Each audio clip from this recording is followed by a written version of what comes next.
The Chennai shopping mall శ్రావణ సంబరం KG sale nakshi jewellery Mela flat 50% of. అప్పట్లో D10 టైంలో ఎన్టీఆర్ గారు అవార్డు తీసుకున్నావు కదా, మళ్ళీ ఎప్పుడైనా కలిసావా?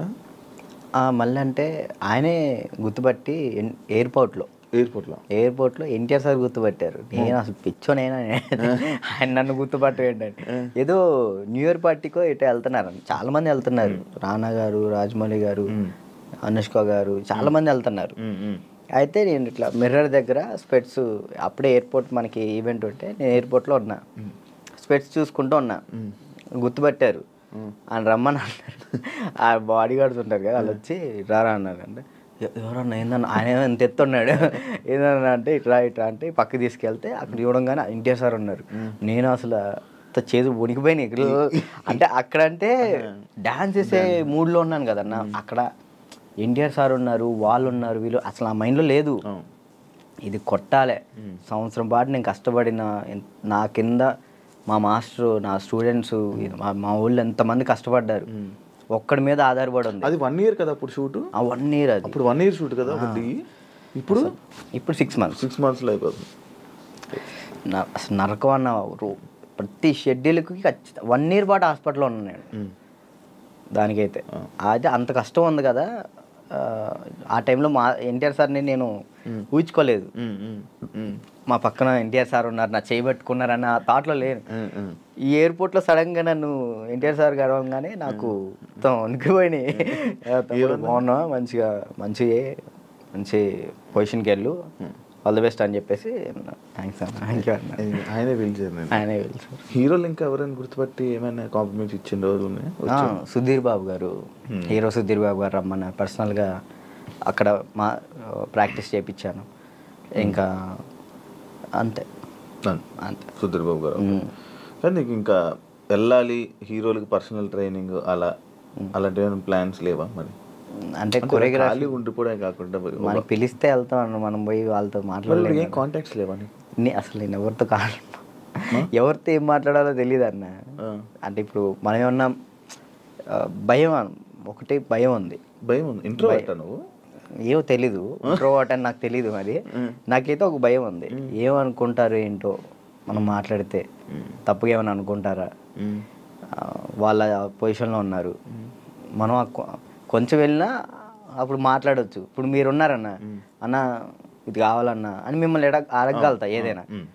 కానీ పక్కన వాళ్ళు ఎవరు తెలియకోకుండా నేను అలా మాట్లాడలేను.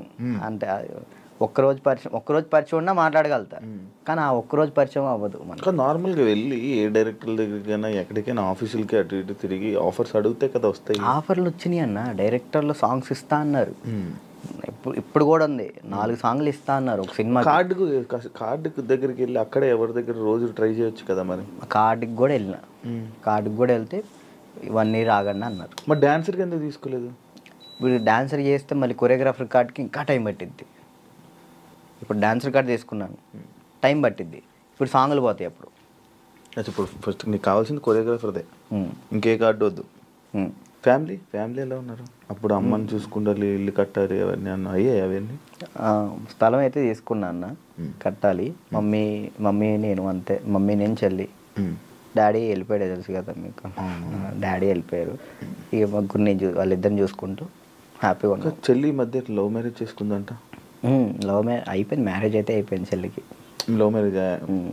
మేము ఒప్పుకున్నాం ఆల్రెడీ, ఒప్పుకున్నాం, వాళ్ళు చేసుకున్నారు. నువ్వు కూడా ఇంకా లవ్ మ్యారేజ్? వద్దులే అన్న, సెట్ అవ్వాలి. ఇప్పుడు ఏంటంటే అమ్మాయి మన ఇంటికి వచ్చినప్పుడు మహాలక్ష్మిలా ఉండాలని నాకు అంతే. కాదు రాజు, ఇప్పుడు ఎన్ని కాంటాక్ట్లు ఉంటాయి నీ ఫోన్లో? అంటే నువ్వు 500 1000 కాంటాక్ట్స్. సడన్గా ఇప్పుడు ఒక ఫోన్ చేసి డబ్బులు పెడితే ఎవరు ఎందుకు ఇస్తారు? ఒకసారి ట్రై చేయి. ఎవరికి చెప్తారు? నా ఫోన్ చూస్తే తడుచుకుంటారా? ఏం కాదు, ఒకసారి ఫోన్ చేయి. ఫోన్ కనిపించదు, ఫోన్ చేయి ఒకసారి. ఎవరికి చేయాలి? చెయ్యి, ఒకరికి ఫోన్ చేసి డబ్బులు అడగాలి. రియాక్షన్ ఏంటో వింటాను. వాడు బూతులు తిడతాడు నా ఫ్రెండ్. అంటే మనమే ఉంటాయి కానీ పక్కన ఉంటుంది. అర్జెంట్కి ఒక 1000 రూపాయలు కావాలన్నా, అర్జెంట్కి ఒక 1000 రూపాయలు కావాలి. నేను ఎక్కడ డబ్బులు అడిగితే ఎక్కడ ఉన్నాడు అడుగుతుంది. నేను ఆపరేషన్ హాస్పిటల్లో ఉన్నాను. అయ్యో అవునారా? చేద్దాము. హాస్పిటల్లో ఉన్నావా? సరే సరే సరేరా బాయ్. ఇంకోటి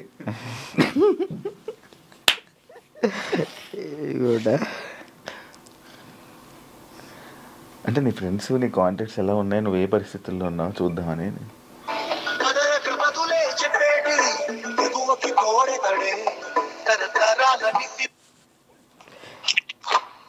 బా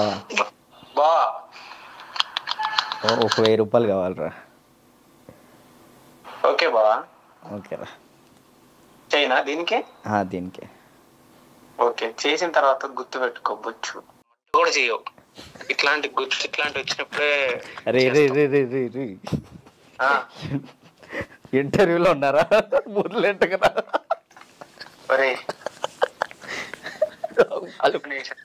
వాళ్ళు మాట్లాడతారు. ఇప్పుడు నిజంగా చేయాలొద్దా? వద్దొద్దు, సరే సరే ప్రోమో పడిద్దయ్యా.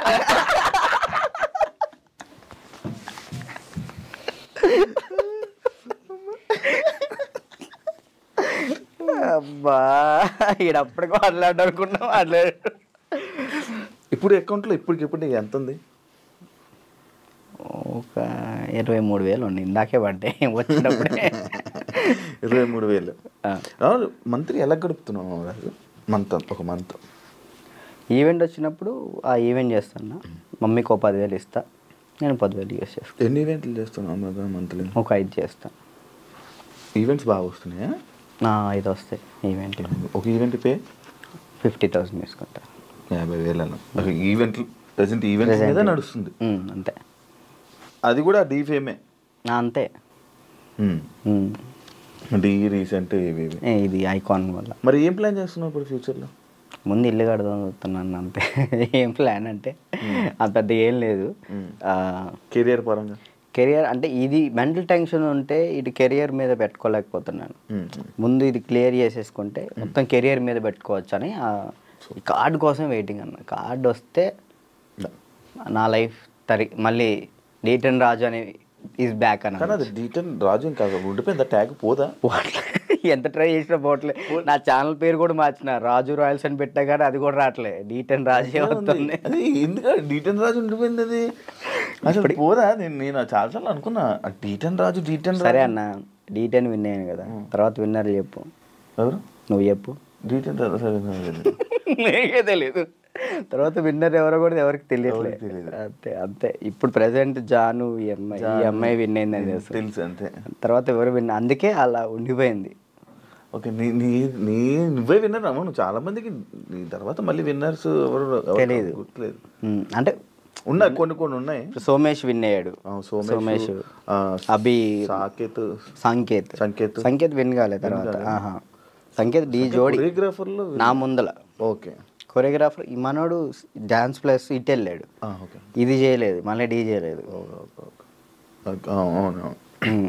పీయూష్ విన్ అయ్యాడు. అందుకే ఇంకా డీటెయిల్ ఉండిపోయింది అంతే. అంతే. మార్చాలని చూసావా? ట్రై చేసావా? రాజు రైల్స్ అని పెట్టిన యూట్యూబ్ ఛానల్కి. మారుతుందేమో చూడు. వ్లాగ్స్ చేస్తున్నావు కదా, వ్లాగులు చేస్తున్నావు కదా. ఏం చేయమంటాడు, తప్పట్లేదు. దీని నుంచి వచ్చినా కానీ మ్యాక్సిమం ఫోకస్ చేసుకోగలుగుతాను. ఓకే. వెబ్ సిరీస్ స్టార్ట్ చేసిన, అంటే నేను నా పరంగా చేద్దాం అని చెప్పి నేను డైరెక్షన్ చేస్తే నేను వచ్చి యాక్ట్ చేస్తా తప్పకుండా. Thank you so much. ఫ్రీగా వచ్చి చేస్తా. థ్యాంక్ యూ అన్న, థ్యాంక్ యూ. నాకు ఒక రోల్ ఇవ్వు. అయ్యో మీకెందుకు ఇవ్వండి, మీరే మాకు ఇచ్చుకోవాలి. నేను వచ్చి చేస్తా. ఉందన్న, నేను ఒకటైతే మాస్టర్ చైతన్య మాస్టర్ ఒక డాన్సర్ కథ అని టైటిల్ పెట్టి వెళ్ళిపోయారు. నేను దాన్నే కంటిన్యూ చేస్తున్నా. ఒక డాన్సర్ కథ అని చెప్పి ఒక వెబ్ సిరీస్ తీస్తున్నా. Okay okay. ప్రజెంట్ స్టోరీ రాస్తున్నాం. రాస్తే బాగా రాయాలి. అంటే డాన్సెస్ గురించి, బ్యాక్గ్రౌండ్ డాన్సెస్ గురించి ఎవరికి తెలియదు, నాకు కష్టాలు తెలియదు. ఎవరైనా సక్సెస్ అయిన గురించి, సక్సెస్ అయితే శేఖర్ మాస్టర్ వీళ్ళ గురించి తెలుసు, అందరికీ తెలుసు. ఓడిపోయిన వాళ్ళ గురించి ఎవరు తీయరు కదా, నేను తీసే దాని గురించి. అంటే ఫెయిల్యూర్స్ గురించి. డాన్స్ బ్యాక్గ్రౌండ్ కష్టాలు చాలా దారుణం ఉంటాయి, అమ్మాయిలు కానీ అబ్బాయిలు కానీ. నీకు బాగా తెలుసు కదా స్టోరీస్, ఇవన్నీ బాగా అనుభవించావు. మనం అక్కడ నుంచి వచ్చాం కదా కష్టం. 1 year పాటు హాస్పిటల్ అన్నా, అసలు ఇటు డాన్స్ వేయటం హాస్పిటల్ ఫిజియోథెరపీ, మళ్ళీ డాన్స్ వేయటం ఫిజియోథెరపీ, ఇంతే. ఇటు నరకం చూసుకుంటూ మళ్ళీ ఇటు హ్యాపీగా నవ్వుతూ మాట్లాడాలి. అంటే ఇంకా డాన్స్ చేస్తున్నావు, సెలబ్రిటీ అవుతున్నాను, ఒక హ్యాపీనెస్. సెలబ్రిటీ అనే ఫీల్ లేదు, అందరూ గుర్తుపడుతున్నారని ఒక హ్యాపీనెస్, అదొక హ్యాపీనెస్. ఇటువైపు ఏమో హాస్పిటల్లో దెబ్బలు అంటే అది అలవాటు అయిపోయింది. ఇంకా డాన్స్ క్లాసు, డాన్స్ చేయటం, ఇంక మాకు ఇదే ఫ్యూచరు, మాకు ఇది చేస్తే చాలు అనే ఒక ఫీల్లో ఉండిపోయాను నేను. నాకు నెక్స్ట్ ఫ్యూచర్ ఇంకోటి ఉందని ఆలోచనలో లేను నేను. అదే. Thank you Raju, thank you interview ఇచ్చినందుకు. And all the best. నీ కెరీర్లో మంచి సెటిల్ అవ్వాలని, థ్యాంక్ యూ. ఇంకా మంచి స్థాయికి వెళ్ళాలని వెయిట్ చేస్తున్నాను నేను. మరి ఎప్పుడురా ఏదో ఒకటి చెయ్యాలి, బిజీగా ఉండాలి, ఏదో ఒకటి సాధించాలని నేను ఎప్పుడు ఎదురు చూస్తా. మంచి కోరుకునే వ్యక్తుల్లో నేను ఒకడిని. Thank you. ఎప్పుడు మంచి కోరుకుంటా. And all the best. నీ కెరీర్లో మంచి సెటిల్ అవ్వాలని కోరుకుంటాను. అదే. థ్యాంక్ యూ ఇంటర్వ్యూ ఇచ్చినందుకు. మళ్ళీ ఎప్పుడైనా కలుద్దాం తప్పకుండా. ఇంకోటి ఏదైనా సక్సెస్ అయ్యాక, ఒక సినిమా చేశాక, ఒక కొరియోగ్రాఫర్గా అయినప్పుడు మళ్ళీ నేను ఇంటర్వ్యూ పిలుస్తే తప్పకుండా రావాలి. డన్. చూసారు కదా ఇంటర్వ్యూ. ఇంకో గెస్ట్తో మళ్ళీ మీ ముందు కలుస్తా. అంతవరకు